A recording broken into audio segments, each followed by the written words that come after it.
I'm Tyler Suiters in the Energy News Center. They are partners within the G8, but can the U.S. and Japan partner together and move forward on climate issues as well?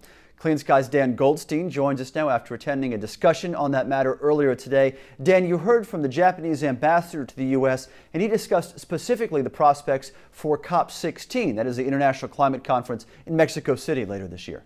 That's right, Tyler, and what he basically said was that we all know our ABCs, but to him it's the ABCDs of climate negotiation. Now, he said the A starts with ambition. Now, what he wants to see from these nations is dramatic goals. Just what we saw earlier in Copenhagen was a good start, at least from him. Japan, of course, agreed to a 25% cut in emissions below 1990.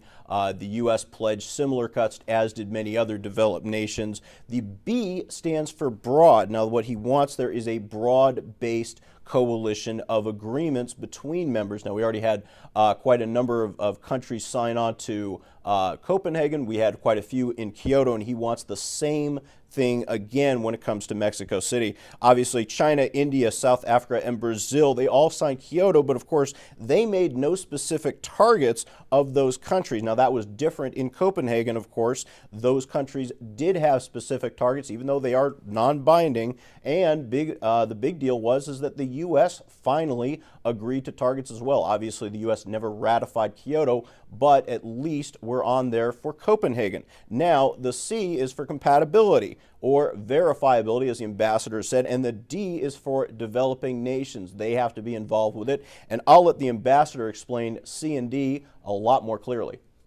This is such an important target for all the countries. We have to have confidence towards each other, which we may have, which we don't have now.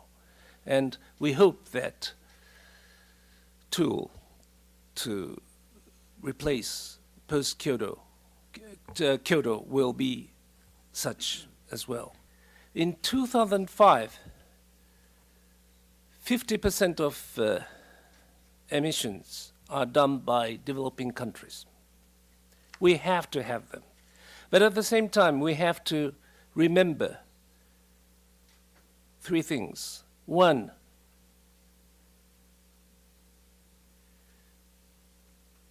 it is true that the present situation of global warming was mainly brought about by developed countries. So developed countries must have special responsibilities. Two, it's also true that most of the developed countries have more technology and funds than developing countries. Three, some of the smaller countries are more vulnerable to climate change than others, and they need some special attention.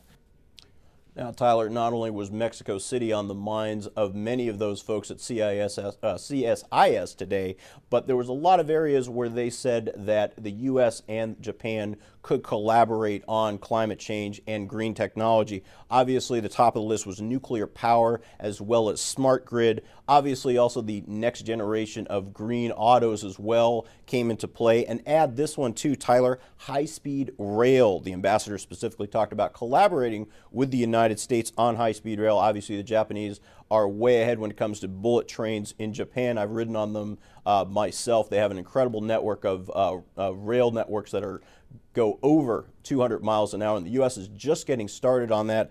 And obviously, President Obama wants to make that the model in the United States, and he put in $8 billion in the Recovery Act as seed money for just such a network. But you can imagine that the Japanese have a lot to teach us about high-speed rail. Tyler?